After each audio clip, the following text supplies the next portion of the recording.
How do you feel if you're asked to do a presentation with absolutely no notice given? Hi, I'm Steve Dickinson, and if you ever have to do an impromptu presentation, then I've got something for you that I think you're really going to find of use. So this is about presentation structure and a template for an introduction.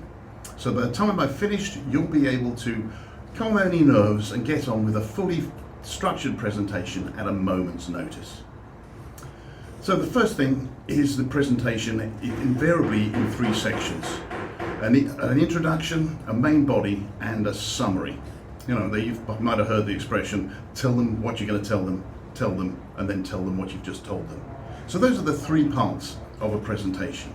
Now for me, the most useful bit is the introduction, or I prefer the abbreviation intro, because it's an acronym for interest, need, title, range, objectives. You've got to get somebody interested in actually listening. And the easiest way to do that is to ask a question about your audience. Next is why they need to listen. Explain to them why they're going to benefit from listening to what you've got to say. Next thing, give it a title so they can understand instantly what it's all about.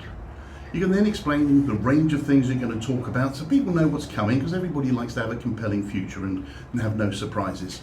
And then finally, what are your objectives? What do you want them to be able to do or say or think by the time you've finished? So that's my structure. The interesting thing about an introduction is that it makes the summary so much easier, because you've only got to discuss the range of things and the objectives, which you've already laid out.